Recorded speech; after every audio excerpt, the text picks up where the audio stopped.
मेरी खोज पर्चे का विषय है पंजाबी विच मिथ अध्ययन परंपरा ਅਤੇ समकाल। पंजाबी लोकधारा अध्ययन में उपलब्ध शुरुआती खोज कार्ज लोकधारा के मौखिक प्रगटावे लोक बिरतांत रूपों के एकत्रीकरण ते विश्लेषण नाल संबंधित है।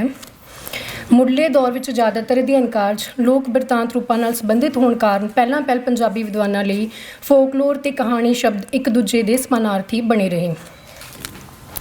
इस तरह पंजाबी लोकधारा शास्त्र रूपी इमारत की उसारी पंजाबी लोक बिरतांत अध्ययन की नींह उत्ते होनी शुरू हुई। इस संदर्भ में जेकर मिथ की गल की जाए तो मिथ नूं पंजाबी लोकधारा अध्ययन में ज़्यादातर लोक साहित्य के अंतर्गत लोक बिरतांत के एक रूप वजों विचारिया जाता रहा है। इत्थे साडा मकसद पंजाबी विच प्राप्त शुरुआती और समकाली मिथ अध्ययन नूं वचना है। इहदे बारे 1955 दे विच पहला पर्चा मिलदा है डॉक्टर मोहन सिंह का धर्म ते कल्पना शक्ति। 1955 तो लैके 2018 तक 200 के करीब थीसिस ते किताबां ने पंजाबी मिथ अध्ययन के उत्ते ते उन्हां सारिਆਂ ਦੇ बारे ते गल करनी संभव नहीं हैगी। इस करके मैं जिन्ना पंजाबी मिथ समीक्षकां ने प्रमुख नुकते जिहड़े ने वो सामने लिआउंदे ने उन्हां बारे गल करूँगी। डॉक्टर मोहन सिंह का पर्चा धर्म ते कल्पना शक्ति लोक साहित्य मैगजीन के 1955 के शब्द है। साडे ख्याल अनुसार ये डॉक्टर मोहन सिंह द्वारा पंजाबी में लिखा गया जो पहला पर्चा जिस विच मिथ नूं चर्चा का विषय बनाया गया। भावें कि इस पर्चे विच मुख फोकस मिथ ते कल्पना के संबंधां जां मिथ नूं कल्पना का एक रूप मनण उत्ते रहिंदा है ते साडी जाचे मिथ का तसव्वुर निरोल काल्पनिक सिरजना के रूप विच करना इस पर्चे की सीमा है। पर नाल ही इस विच मिथ की दार्शनिकता तार्किकता इसके समय ते स्थान विच स्थानांतरण मिथ की सर्वव्यापकता इन्हां विचली विश्वी सांझ के मूल कारणों ਅਤੇ ਸਮੇਂ ਤੇ ਸਥਾਨ ਅਨੁਕੂਲ ਇਹਨਾਂ ਵਿਚਲੀ ਸਮਾਜ ਸੱਭਿਆਚਾਰਕ ਵੱਖਰਤਾ ਵਰਗੇ ਕੁਝ ਮੂਲ ਮੁੱਦਿਆਂ ਤੇ ਚਰਚਾ ਮਿਲਦੀ ਹੈ ਜੋ ਕਿ ਪੰਜਾਬੀ ਮਿਥ ਸਿਧਾਂਤ ਵਿੱਚ ਇਸ ਪਰਚੇ ਦੇ ਮੁੱਢਲੇ ਯੋਗਦਾਨ ਦਾ ਪ੍ਰਮਾਣ ਸਮਝੀ ਜਾ ਸਕਦੀ ਹੈ। ਇਸ ਤੋਂ ਬਾਅਦ ਅਗਲਾ ਨਾਮ ਆਉਂਦਾ ਹੈ ਡਾਕਟਰ ਵਣਜਾਰਾ ਬੇਦੀ ਦਾ। ਵਣਜਾਰਾ ਬੇਦੀ ਪੰਜਾਬ ਦੀ ਲੋਕਧਾਰਾ ਕਿਤਾਬ ਵਿੱਚ ਮਿਥ ਨੂੰ ਇਸ ਵਿਚਲੀ ਧਾਰਮਿਕ ਆਸਥਾ ਦੇ ਆਧਾਰ ਤੇ ਲੋਕ ਕਹਾਣੀ ਨਾਲੋਂ ਨਿਖੇੜਦਾ ਹੈ। ਪੰਜਾਬੀ ਮਿਥ ਸਮੀਖਿਆ ਵਿੱਚ ਧਾਰਮਿਕਤਾ ਤੇ ਦੈਵੀਅਤਾ ਨੂੰ ਮਿਥ ਦੀ ਨਿਖੜਵੀਂ ਵਿਸ਼ੇਸ਼ਤਾ ਵਜੋਂ ਉਭਾਰਨ ਵਿੱਚ ਵਣਜਾਰਾ ਬੇਦੀ ਨੇ ਹੀ ਪਹਿਲ ਕੀਤੀ ਹੈ। अगला डॉक्टर करनैल सिंह थिंद 1971 के खोज प्रबंध लिखते हैं लोकयान का पंजाबी साहित्य प्रभाव। इस खोज प्रबंध पंजाबी मिथ संकल्प में दो नुकतियों का वाधा करता है। पहला मिथ की सिरजना के सामयिक ते स्थानक प्रसार नाल जुड़िया जो इसनूं पूर्व इतिहासक युग में वापरी घटना वजों दर्शाउंदा है ते दूजा मिथ नूं सभ्याचारक इतिहास वजों पेश करदे इस विचली इतिहासकता वल संकेत करदा है। फिर गुरइकबाल सिंह सेवक 1972 ਦੇ ਵਿੱਚ ਆਪਣੇ MA ਦੇ ਖੋਜ ਪ੍ਰਬੰਧ ਸੰਤ ਸਿੰਘ ਸੇਖੋਂ ਦੇ ਨਾਟਕਾਂ ਵਿੱਚ ਇਤਿਹਾਸਕ ਤੇ ਮਿਥਿਹਾਸਕ ਤੱਤ ਦੇ ਵਿੱਚ ਮਿਥਿਹਾਸ ਦੀ ਸਿਰਜਣਾ ਪਿੱਛੇ ਕਾਰਜਸ਼ੀਲ ਇਤਿਹਾਸਕ ਘਟਨਾ ਦੀ ਨਿਸ਼ਾਨਦੇਹੀ ਕਰਦਾ ਹੋਇਆ ਇਤਿਹਾਸ ਵਿੱਚ ਇਸ ਦੀਆਂ ਜੜ੍ਹਾਂ ਤਲਾਸ਼ਦਾ ਹੈ। ਗੁਰਇਕਬਾਲ ਸਿੰਘ ਮਿਥ ਨੂੰ ਇਤਿਹਾਸਕਾਰੀ ਦੀ ਇੱਕ ਅਜਿਹੀ ਵਿਧੀ ਵਜੋਂ ਪ੍ਰਸਤੁਤ ਕਰਦਾ ਹੈ ਜਿਸ ਰਾਹੀਂ ਇਤਿਹਾਸ ਸਜੀਵ ਤੇ ਜੀਵੰਤ ਰੂਪ ਧਾਰ ਕੇ ਸਾਕਾਰ ਹੁੰਦਾ ਹੈ। ਮਿਥ ਬਾਬਤ ਅਜਿਹੇ ਵਿਚਾਰਾਂ ਨੂੰ ਪੱਛਮ 'ਚ ਹਿਊਮਨਿਜ਼ਮ ਸਿਧਾਂਤ ਦੇ ਨਾਂ ਨਾਲ ਜਾਣਿਆ ਜਾਂਦਾ ਹੈ। ਇਸ ਸਿਧਾਂਤ ਅਨੁਸਾਰ ਮਿੱਥਾਂ ਇਤਿਹਾਸਕ ਘਟਨਾਵਾਂ ਦੇ ਵਿਕਰਤ ਰੂਪ ਵਿੱਚ ਪੇਸ਼ ਬਿਰਤਾਂਤ ਹਨ। ਇਸ ਤੋਂ ਬਾਅਦ ਜੋਗਿੰਦਰ ਸਿੰਘ ਦਾ ਖੋਜ ਪ੍ਰਬੰਧ ਹੈ ਗੁਰੂ ਨਾਨਕ ਕਾਵਿ ਤੇ ਮਿਥਿਹਾਸ ਇਹ ਨਵੰਬਰ 1977 ਦੇ ਵਿੱਚ ਸ਼ਬਦ ਹੈ ਤੇ ਇਹਦੇ ਵਿੱਚ ਜਿਹੜੇ ਦੋ ਪ੍ਰਮੁੱਖ ਨੁਕਤੇ ਨੇ ਇੱਕ ਹੈ ਮਿਥ ਦੇ ਵਿਸ਼ੇ ਦੀ ਦੇਸ਼ ਕਾਲ ਤੋਂ ਪਾਰਗਾਮਤਾ ਤੇ ਦੂਸਰਾ ਇਸ ਦਾ ਗੈਰ ਸ਼ਾਬਦਿਕ ਦਰਸ਼ਨੀ ਪ੍ਰਗਟਾਅ ਮਾਧਿਅਮ। ਇਹ ਦੋ ਅਹਿਮ ਨੁਕਤੇ ਇਸ ਖੋਜ ਪ੍ਰਬੰਧ ਦੇ ਰਾਹੀਂ ਸਾਹਮਣੇ ਆਉਂਦੇ ਨੇ। ਫਿਰ ਡਾਕਟਰ ਹਰਭਜਨ ਸਿੰਘ ਦੀ ਕਿਤਾਬ ਹੈ ਵਿਹਾਰ ਕੀ ਹਰਭਜਨ ਸਿੰਘ ਕਾਬੋਧ। ਉਹਦੇ ਵਿੱਚ ਡਾਕਟਰ ਹਰਭਜਨ ਨੇ ਮਿਥ ਸਿਰਜਣਾ ਦੇ ਇਤਿਹਾਸ ਪਿੱਛੇ ਕਾਰਜਸ਼ੀਲ 3 ਸੱਖਣੇ ਪੈਟਰਨਾਂ ਦਾ ਨਿਰੂਪਣ ਕੀਤਾ। ਇੱਕ ਹੈ ਵਿਚਾਰਕ ਹੋਂਦਾਂ ਨੂੰ ਵਿਚਾਰਕ ਗੁਣ ਪ੍ਰਦਾਨ ਕਰਨਾ ਜਿਹਦੇ ਰਾਹੀਂ ਬ੍ਰਹਮ ਦੀ ਸਿਰਜਣਾ ਹੋਈ। ਦੂਜਾ ਭੌਤਿਕ ਹੋਂਦਾਂ ਨੂੰ ਵਿਚਾਰਕ ਗੁਣ ਪ੍ਰਦਾਨ ਕਰਨਾ ਜਿਹਦੇ ਰਾਹੀਂ ਅਵਤਾਰਾਂ ਪੈਗੰਬਰਾਂ ਤੇ ਗੁਰੂਆਂ ਬਾਰੇ ਮਿੱਥਾਂ ਸਿਰਜੀਆਂ ਗਈਆਂ। ਤੇ ਤੀਸਰਾ ਹੈ ਭੌਤਿਕ ਹੋਂਦਾਂ ਨੂੰ ਭੌਤਿਕ ਗੁਣ ਪ੍ਰਦਾਨ ਕਰਨਾ ਕਿਉਂਕਿ ਹਰਭਜਨ ਸਿੰਘ ਦਾ ਇਹ ਮੰਨਣਾ ਹੈ ਕਿ ਆਧੁਨਿਕ ਮਨੁੱਖ ਦੀ ਹੋਂਦ ਤੇ ਗੁਣ ਦੋਵੇਂ ਭੌਤਿਕ ਨੇ। ਤੇ ਡਾਕਟਰ ਹਰਭਜਨ ਆਪਣੀਆਂ ਕਵਿਤਾਵਾਂ ਵਿੱਚ ਪੇਸ਼ ਯਥਾਰਥ ਤੇ ਆਦਰਸ਼ ਜਾਂ ਵਾਸਤਵਿਕਤਾ ਤੇ ਸੰਭਾਵਨਾ ਦੇ ਤਣਾਅ ਵਿੱਚ ਵਿਚਰਦੀ ਕਾਵ ਮੈਂ ਨੂੰ ਆਧੁਨਿਕ ਸਧਾਰਨ ਮਨੁੱਖ ਦੀ ਧਰਮ ਭਾਵਨਾ ਕਹਿੰਦਾ ਹੈ ਤੇ ਡਾਕਟਰ ਹਰਭਜਨ ਇਸ ਤਣਾਅ ਨੂੰ ਮਿਥ ਸਿਰਜਣਾ ਦੇ ਪਿੱਛੇ ਕੰਮ ਕਰ ਰਿਹਾ ਤੀਸਰਾ ਸੱਖਣਾ ਪੈਟਰਨ ਦੱਸਦਾ ਹੈ। ਇਸ ਤਰ੍ਹਾਂ ਡਾਕਟਰ ਹਰਭਜਨ ਦੁਆਰਾ ਦਰਸਾਏ ਉਪਰੋਕਤ 3 ਸੱਖਣੇ ਪੈਟਰਨ ਮਿਥ ਸਿਰਜਣਾ ਦੀ ਭੌਤਿਕਤਾ ਤੋਂ ਭੌਤਿਕਤਾ ਵੱਲ ਅਤੇ ਪੂਰਵ ਇਤਿਹਾਸਕ ਕਾਲ ਤੋਂ ਆਧੁਨਿਕ ਯੁੱਗ ਤੱਕ ਪ੍ਰਵਾਹ ਨੂੰ ਰੂਪਮਨ ਕਰਦੇ ਹਨ। ਫਿਰ ਮਨਜੀਤ ਸਿੰਘ ਦਾ ਥੀਸਿਸ ਆਉਂਦਾ 1980 ਦੇ ਵਿੱਚ ਜਨਮਸਾਖੀ ਪਰੰਪਰਾ ਦਾ ਮਿਥ ਵਿਗਿਆਨਕ ਅਧਿਐਨ। ਇਹਦੇ ਵਿੱਚੋਂ ਵੀ ਮਿਥ ਬਾਰੇ ਜਿਹੜੇ ਦੋ ਨੁਕਤੇ ਨੇ ਉਹ ਸਾਹਮਣੇ ਆਉਂਦੇ ਨੇ। ਇੱਕ ਮਿਥ ਜਾਤੀਗਤ ਪਛਾਣ ਦੇ ਨਾਲ ਜੁੜੀ ਹੋਈ ਹੈ ਤੇ ਦੂਸਰਾ ਵਿਸ਼ਵ ਦ੍ਰਿਸ਼ਟੀ ਸਿਰਜਣਾ ਮਿਥ ਦਾ ਇੱਕ ਖਾਸਾ ਜਿਹੜਾ ਉਹ ਪੰਜਾਬੀ ਮਿਥ ਸਮੀਖਿਆ ਦੇ ਵਿੱਚ ਉੱਭਰ ਕੇ ਸਾਹਮਣੇ ਆਉਂਦਾ। ਫਿਰ ਉਸ ਤੋਂ ਬਾਅਦ ਭੁਪਿੰਦਰ ਸਿੰਘ ਦਾ ਖੋਜ ਕਾਰਜ ਹੈ ਪੰਜਾਬੀ ਦੇ ਮਿੱਥ ਕਥਾਵਾਂ ਦਾ ਚਿੰਨ੍ਹ ਵਿਗਿਆਨਕ ਅਧਿਐਨ।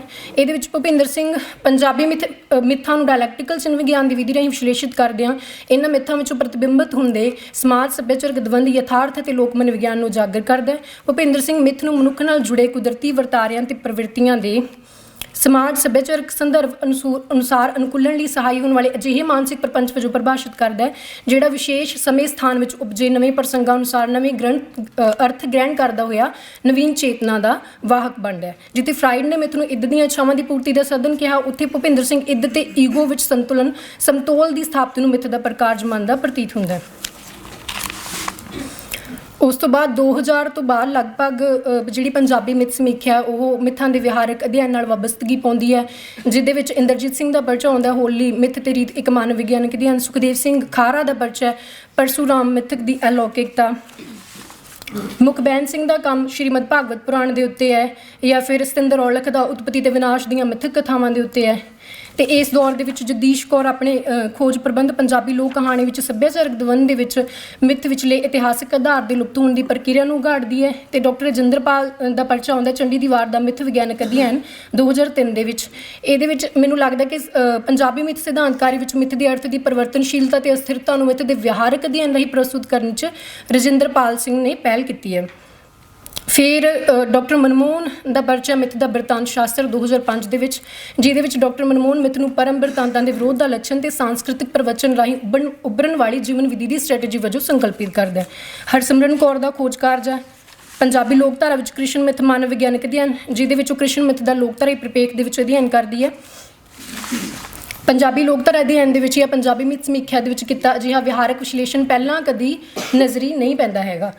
ਤੇ ਹੁਣ ਮੈਂ ਸਮੁੱਚੀ ਪੰਜਾਬੀ ਮਤਲਬ ਇਹ ਜਿਹੜੇ ਮਿੱਥ ਸਮੀਖਿਅਕ ਨੇ ਇਹਨਾਂ ਦੀ ਸੀਮਾ ਦੇ ਨਾਲ ਇੱਕ ਨਾਲ ਮਤਲਬ ਇੱਥੇ ਜਾਣੂ ਕਰਵਾਉਣਾ ਪੋਸੀਬਲ ਨਹੀਂ, ਇਸ ਕਰਕੇ ਮੈਂ ਆਪਣੀਆਂ ਧਾਰਨਾਵਾਂ ਪੜ੍ਹੂੰਗੀ।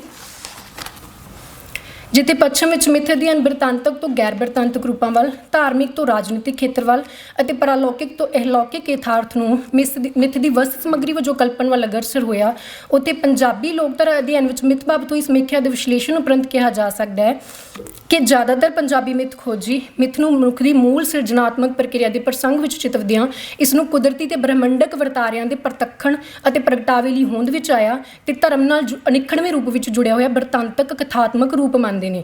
ਜੇਕਰ ਮਿੱਥ ਸੰਬੰਧੀ ਪੰਜਾਬੀ ਦੇ ਵਿੱਚ ਮਿਲਦੇ ਖੋਜ ਕਾਰਜ ਦੀ ਪ੍ਰਕਿਰਤੀ ਨੂੰ ਦੇਖੀਏ ਤਾਂ ਇਹਨੂੰ 3 ਭਾਗਾਂ 'ਚ ਵੰਡ ਸਕਦੇ ਹਾਂ। ਇੱਕ ਹੈ ਮਿੱਥ ਨੂੰ ਸੰਕਲਪਿਤ ਕਰਨ ਵਾਲਾ ਸਿਧਾਂਤਕ ਚਿੰਤਨ, ਦੂਜਾ ਮਿੱਥ ਸਿਧਾਂਤ ਦੇ ਆਧਾਰ 'ਤੇ ਕੀਤਾ ਗਿਆ ਮਿੱਥਾਂ ਦਾ ਵਿਹਾਰਕ ਅਧਿਐਨ, ਤੇ ਤੀਸਰਾ ਮਿੱਥ ਦੀ ਸਾਹਿਤ ਵਿੱਚ ਹੋਈ ਵਰਤੋਂ ਦੀ ਸ਼ਨਾਖਤ ਨਾਲ ਸੰਬੰਧਿਤ ਜਿਹੜਾ ਖੋਜ ਕਾਰਜ ਹੈ।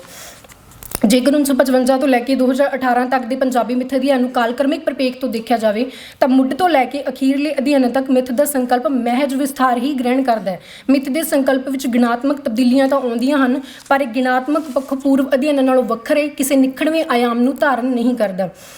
ਮੁੱਢਲੇ ਮਿੱਥ ਅਧਿਐਨ ਵਿੱਚ ਜਿੱਥੇ ਮਿੱਥ ਸੰਬੰਧੀ ਨਿਰੋਲ ਸਿਧਾਂਤਕ ਸੰਕਲਪਨਾਵਾਂ ਦੀ ਭਰਮਾਰ ਦੇਖੀ ਜਾ ਸਕਦੀ ਹੈ, ਉੱਥੇ ਲਗਭਗ ਸੰਨ 2001 ਤੋਂ ਬਾਅਦ ਪੰਜਾਬੀ ਮਿੱਥ ਅਧਿਐਨ ਮਿੱਥ ਦੇ ਵਿਹਾਰਕ ਅਧਿਐਨ ਨਾਲ ਵਾਬਸਤਗੀ ਪਾਉਣੀ ਸ਼ੁਰੂ ਕਰਦਾ। ਸਮਕਾਲੀ ਪੰਜਾਬੀ ਮਿੱਥ ਅਧਿਐਨ ਵਿੱਚ ਜਿੱਥੇ ਸਿਧਾਂਤਕ ਪੱਧਰ ਉੱਤੇ ਮਿੱਥ ਦੀ ਪੜ੍ਹਤ ਲਈ ਇਸ ਦੇ ਸਿਰਜਣ ਕਾਲ ਦੀਆਂ ਸਮਾਜ ਸੱਭਿਆਚਾਰਕ ਬਣਤਰਾਂ ਨੂੰ ਸਮਝਣ ਦੀ ਗੱਲ ਤੁਰੀ ਅਤੇ ਮਿੱਥ ਨੂੰ ਪਰਮ ਬਿਰਤਾਂਤ ਦੇ ਵਿਰੋਧ ਵਜੋਂ ਲਘੂ ਬਿਰਤਾਂਤ ਦੇ ਰੂਪ ਵਿੱਚ ਉਭਾਰਿਆ ਗਿਆ, ਉੱਥੇ ਮਿੱਥ ਦਾ ਇਸ ਦੇ ਸਮਾਜ ਸੱਭਿਆਚਾਰਕ ਪ੍ਰਸੰਗ ਅਨੁਰੂਪ ਵਿਹਾਰਕ ਅਧਿਐਨ ਵੀ ਸ਼ੁਰੂ ਹੋਇਆ। ਇਹ ਵੱਖਰੀ ਗੱਲ ਹੈ ਕਿ ਸਮਕਾਲੀ ਦੌਰ ਵਿੱਚ ਹੋਏ ਇਹਨਾਂ ਵਿਹਾਰਕ ਮਿੱਥ ਅਧਿਐਨਾਂ ਦੀ ਤਹਿ ਵਿੱਚ ਉਸਰ ਰਹੀ ਮਿੱਥ ਦੀ ਸਿਧਾਂਤਕਾਰੀ ਪੂਰਵ ਪੰਜਾਬੀ ਮਿੱਥ ਚਿੰਤਨ ਨਾਲੋਂ ਕੋਈ ਮੌਲਿਕ ਵਿੱਤ ਸਿਰਜਣ ਦੀ ਥਾਂ ਪਹਿਲਾਂ ਪ੍ਰਾਪਤ ਮਿੱਥ ਦੇ ਸੰਕਲਪ ਦੀ ਹੀ ਅਨੁਸਾਰੀ ਹੈ। ਜੇਕਰ ਮਿੱਥਾਂ ਦੇ ਵਿਹਾਰਕ ਅਧਿਐਨ ਦੀ ਗੱਲ ਕੀਤੀ ਜਾਵੇ ਤਾਂ ਪੰਜਾਬੀ ਲੋਕਧਾਰਾ ਅਧਿਐਨ ਵਿੱਚ ਹੋਏ ਅਜਿਹੇ ਵਿਹਾਰਕ ਅਧਿਐਨ ਵਿਸ਼ਲੇਸ਼ਣ ਦੀ ਗਿਣਤੀ ਬਹੁਤ ਘੱਟ ਹੈ। ਇਸ ਖੇਤਰ ਵਿੱਚ ਪ੍ਰਾਪਤ ਅਧਿਐਨ ਵੀ ਬਿਰਤਾਂਤਕ ਮੌਖਿਕ ਰੂਪ ਵਿੱਚ ਸੰਚਾਰਿਤ ਹੋਣ ਵਾਲੀਆਂ ਮਿੱਥਾਂ ਦਾ ਹੀ ਹੋਇਆ ਹੈ। ਮਿੱਥ ਦੇ ਗੈਰ ਮੌਖਿਕ ਦ੍ਰਿਸ਼ਾਤਮਕ ਤੇ ਸੰਕੇਤਕ ਪ੍ਰਗਟਾਵਿਆਂ ਦਾ ਵਿਹਾਰਕ ਅਧਿਐਨ ਅਜੇ ਤੱਕ ਪੰਜਾਬੀ ਮਿੱਥ ਸਮੀਖਿਆ ਦਾ ਮਜ਼ਮੂਨ ਨਹੀਂ ਬਣਿਆ। ਪੰਜਾਬੀ ਮਿੱਥ ਖੋਜ ਤੇ ਸਮੀਖਿਆ ਵਿੱਚ ਜ਼ਿਆਦਾਤਰ ਖੋਜ ਕਾਰਜ ਸਾਹਿਤ ਵਿੱਚ ਹੋਏ ਮਿੱਥਾਂ ਦੀ ਵਰਤੋਂ ਦੀ ਸ਼ਨਾਖਤ ਕਰਨ ਵੱਲ ਅਗਰਸਰ ਹੈ। ਬਾਕੀ ਅਧਿਐਨਾਂ ਨਾਲੋਂ ਗਿਣਾਤਮਕ ਪੱਖੋਂ ਬਹੁਲਤਾ ਦਾ ਧਾਰਨੀ ਹੋਣ ਦੇ ਬਾਵਜੂਦ ਸਾਹਿਤ ਵਿੱਚ ਮਿੱਥਾਂ ਦੀ ਵਰਤੋਂ ਨੂੰ ਉਘਾੜਨ ਵੱਲ ਰੁਚੀ ਤੇ ਖੋਜ ਕਾਰਜ ਸਿੱਧੜ ਤੇ ਮਕਾਨਕੀ ਜੀ ਪ੍ਰਕਿਰਤੀ ਤੇ ਦੁਹਰਾਅ ਦੀ ਭਰਮਾਰ ਵਾਲਾ ਹੈ। ਲੋਕਮਨ ਤੇ ਬਾਕੀ ਲੋਕਧਾਰਾਈ ਵਰਤਾਰਿਆਂ ਨੂੰ ਮਿੱਥਾਂ ਕਿਸ ਤਰ੍ਹਾਂ ਪ੍ਰਭਾਵਿਤ ਕਰਦੀਆਂ ਨੇ ਜਾਂ ਫਿਰ ਮਿੱਥ ਤੇ ਲੋਕਧਾਰਾ ਦੇ ਬਾਕੀ ਕਲਾ ਰੂਪ ਕਿਸ ਕਿਸਮ ਦੇ ਅੰਤਰ ਸੰਬੰਧਾਂ ਵਿੱਚ ਬੱਝੇ ਹੋਏ ਨੇ, ਇਹ ਨੁਕਤੇ ਵੀ ਪੰਜਾਬੀ ਮਿੱਥ ਸ਼ਾਸਤਰ ਵਿੱਚ ਹੋਏ ਅਧਿਐਨ ਕਾਰਜ ਦਾ ਮਜ਼ਮੂਨ ਨਹੀਂ ਬਣੇ। ਇਸ ਤੋਂ ਬਿਨਾਂ ਇਹਨਾਂ ਪੰਜਾਬੀ ਦੇ ਵਿੱਚ ਲੋਕਧਾਰਾਈ ਸਮੱਗਰੀ ਦੇ ਇਕੱਤਰੀਕਰਨ ਨਾਲ ਸੰਬੰਧਿਤ ਜੇਕਰ ਸੰਗ੍ਰਹਿਾਂ ਦੀ ਗੱਲ ਕੀਤੀ ਜਾਵੇ ਤਾਂ ਮਿੱਥ ਬਾਰੇ ਐਵੇਂ ਦਾ ਕੋਈ ਸੰਗ੍ਰਹਿ ਨਹੀਂ ਮਿਲਦਾ ਨਿਖੜਵਾਂ, ਬਸ਼ਰਤੇ ਇਹਨਾਂ ਦੇ ਪ੍ਰਾਚੀਨ ਰੂਪ ਵੇਦਾਂ ਪੁਰਾਣਾ ਮਹਾਕਾਵਾਂ ਦੇ ਵਿੱਚ ਲਿਪੀਬੱਧ ਹਨ। ਪਰ ਕਾਲ ਦੇ ਪ੍ਰਵਾਹ ਅਨੁਕੂਲ ਅਜੋਕੀ ਪੰਜਾਬੀ ਲੋਕਧਾਰਾ, ਲੋਕ ਜੀਵਨ, ਲੋਕ ਦਾਇਰੇ ਵਿੱਚ ਪ੍ਰਚਲਿਤ ਇਹਨਾਂ ਮਿੱਥਾਂ ਦੇ ਰੂਪਾਂਤਰਿਤ ਹੋ ਚੁੱਕੇ ਪਾਠਾਂ ਦੇ ਇਕੱਤਰੀਕਰਨ ਪ੍ਰਤੀ ਪੰਜਾਬੀ ਲੋਕਧਾਰਾ ਅਧਿਐਨ ਵਿੱਚ ਸਰਗਰਮ ਖੋਜੀ ਅਵੇਸਲੇ ਹੀ ਰਹੇ ਹਨ। ਜੇਕਰ ਪੰਜਾਬੀ ਮਾਨਸਿਕਤਾ ਦੀ ਛਾਨਣੀ ਵਿੱਚੋਂ ਪੁਣੀਆਂ ਜਾ ਚੁੱਕੀਆਂ ਤੇ ਪੰਜਾਬੀ ਲੋਕ ਜੀਵਨ ਵਿੱਚ ਪ੍ਰਵਾਹਮਾਨ ਇਹਨਾਂ ਮਿੱਥਾਂ ਦਾ ਇਕੱਤਰੀਕਰਨ ਤੇ ਵਿਧੀਪੂਰਵਕ ਵਿਸ਼ਲੇਸ਼ਣ ਕੀਤਾ ਜਾਵੇ ਤਾਂ ਇਹ ਅਧਿਐਨ ਪੰਜਾਬੀ ਲੋਕਧਾਰਾ, ਸੱਭਿਆਚਾਰ, ਲੋਕ ਦਾਇਰੇ ਤੇ ਲੋਕ ਮਨ ਦੀ ਗਤੀਸ਼ੀਲ ਪ੍ਰਕਿਰਤੀ ਦੀ ਥਾਂ ਪਾਉਣ ਵਿੱਚ ਸਹਾਈ ਹੋਵੇਗਾ। ਪੰਜਾਬੀ ਮਿੱਥ ਖੋਜੀਆਂ ਵੱਲੋਂ ਮਿੱਥ ਸੰਬੰਧੀ ਪੇਸ਼ ਸਿਧਾਂਤਕ ਧਾਰਨਾਵਾਂ ਨੂੰ ਜੇਕਰ ਧਿਆਨ ਨਾਲ ਦੇਖਿਆ ਜਾਵੇ ਤਾਂ ਮਿੱਥ ਬਾਬਤ ਪੰਜਾਬੀ ਵਿੱਚ ਮਿਲਦੀ ਹੈ ਸਿਧਾਂਤਕਾਰੀ ਪੱਛਮੀ ਮਿੱਥ ਚਿੰਤਨ ਦਾ ਨਿਰੋਲ ਅਨੁਸਰਣ ਪ੍ਰਤੀਤ ਹੁੰਦੀ ਹੈ। ਮਿੱਥ ਸਿਧਾਂਤ ਨੂੰ ਪੰਜਾਬੀ ਖੋਜੀਆਂ ਵਿਦਵਾਨਾਂ ਦੁਆਰਾ ਦਿੱਤੀ ਕੋਈ ਮੌਲਿਕ ਦੇਣ ਸਾਨੂੰ ਦਿਖਾਈ ਨਹੀਂ ਦਿੰਦੀ। ਪੰਜਾਬੀ ਮਿੱਥ ਸਮੀਖਿਆ ਦਾ ਪੱਛਮੀ ਮਿੱਥ ਸਿਧਾਂਤਕਾਰੀ ਤੋਂ ਅੱਡਰਾ ਕੋਈ ਨਿਖੜਵਾਂ, ਵਿਲੱਖਣ, ਸੁਤੰਤਰ ਤੇ ਮੌਲਿਕ ਮਹਾਂਦਰਾ ਉਗੜਦਾ ਹੋਇਆ ਨਜ਼ਰ ਨਹੀਂ ਆਉਂਦਾ। ਪੰਜਾਬੀ ਵਿੱਚ ਮਿੱਥ ਨੂੰ ਸੰਕਲਪਿਤ ਕਰਨ ਵਾਲੇ ਕੁਝ ਖੋਜ ਪੱਤਰ, ਕਿਤਾਬਾਂ, ਖੋਜ ਨਿਬੰਧ ਤੇ ਖੋਜ ਪ੍ਰਬੰਧ ਤਾਂ ਆਪਣੇ ਤੋਂ ਪੂਰਵ ਮੌਜੂਦ ਧਾਰਨਾਵਾਂ ਦਾ ਹੂਬਹੂ ਉਤਾਰਾ ਹਨ। ਪੰਜਾਬੀ ਮਿੱਥ ਖੋਜ ਤੇ ਸਮੀਖਿਆ ਦੇ ਕਾਲਕ੍ਰਮਕ ਵਿਸ਼ਲੇਸ਼ਣ ਉਪਰੰਤ ਸਾਨੂੰ ਇਹ ਪੰਜਾਬੀ ਮਿੱਥ ਸਮੀਖਿਆ ਦੀ ਪ੍ਰਾਪਤੀ ਲੱਗਦੀ ਹੈ ਕਿ ਮੁਕਾਬਲਤਨ ਜ਼ਿਆਦਾਤਰ ਪੰਜਾਬੀ ਮਿੱਥ ਖੋਜੀ ਮਿੱਥ ਨੂੰ ਗੱਪ ਜਾਂ ਝੂਠੇ ਬਿਰਤਾਂਤ ਦੇ ਰੂਪ ਵਿੱਚ ਨਹੀਂ ਕਲਪਦੇ। ਪੰਜਾਬੀ ਮਿੱਥ ਸਮੀਖਿਆ ਸ਼ੁਰੂਆਤੀ ਦੌਰ ਵਿੱਚ ਹੀ ਮਿੱਥ ਪ੍ਰਤੀ ਗੰਭੀਰ ਤੇ ਮਹੱਤਵਪੂਰਨ ਪ੍ਰਸ਼ਨਾਂ ਨੂੰ ਮੁਖਾਤਿਬ ਹੁੰਦੀ ਹੈ। ਇਹ ਪੰਜਾਬੀ ਮਿੱਥ ਸਮੀਖਿਆ ਮਿੱਥ ਵਿੱਚ ਨਿਹਿਤ ਵਿਵਿਧ ਸੁਰਾਂ ਨੂੰ ਫੜਨ ਦੀ ਕੋਸ਼ਿਸ਼ ਕਰਦੀ ਹੋਈ ਮਿੱਥ ਵਿਚਲੀ ਕਲਪਨਾ ਦਾ ਆਧਾਰ ਯਥਾਰਥਕ ਇਤਿਹਾਸਕ ਸੰਦਰਭਾਂ ਵਿੱਚ ਤਲਾਸ਼ਦੀ ਹੈ। ਪਰ ਇਸ ਦੇ ਬਾਵਜੂਦ ਮਿੱਥ ਦੇ ਸਰੂਪ, ਪ੍ਰਕਿਰਤੀ, ਪ੍ਰਕਾਸ਼, ਸੰਚਾਰ ਮਾਧਿਅਮ ਤੇ ਦੂਜੇ ਪ੍ਰਪੰਚਾਂ ਜਾਂ ਪ੍ਰਬੰਧਾਂ ਨਾਲ ਇਸਦੇ ਅੰਤਰ ਸੰਬੰਧਾਂ ਬਾਬਤ ਪੰਜਾਬੀ ਮਿੱਥ ਸਮੀਖਿਆ ਵਿੱਚ ਅੰਤਰ ਵਿਰੋਧਤਾਵਾਂ, ਅਸਪਸ਼ਟਤਾਵਾਂ ਤੇ ਖੱਪਿਆਂ ਦੀ ਭਰਮਾਰ ਹੈ।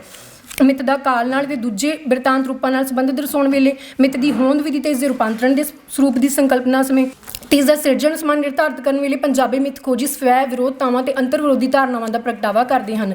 ਪੰਜਾਬੀ ਮਿੱਥ ਸਮੀਖਿਅਕਾਂ ਦੁਆਰਾ ਮਿੱਥ ਦੇ ਨਾਮਕਰਨ ਜਾਂ ਇਸ ਸੰਬੰਧੀ ਪਰਿਭਾਸ਼ਕ ਸ਼ਬਦਾਵਲੀ ਤੈਅ ਕਰਨ ਸਮੇਂ ਤੇ ਇਸ ਦੇ ਪ੍ਰਗਟਾਅ ਰੂਪਾਂ ਨੂੰ ਨਿਸ਼ਚਿਤ ਕਰਨ ਵੇਲੇ ਦਿੱਤੀਆਂ ਗਈਆਂ ਦਲੀਲਾਂ ਤੇ ਟਿੱਪਣੀਆਂ ਕਿਸੇ ਤਰਕਯੁਕਤ ਤੇ ਪ੍ਰਮਾਣਿਕ ਆਧਾਰ ਤੇ ਨਹੀਂ ਉਸਰੀਆਂ ਹੋਈਆਂ।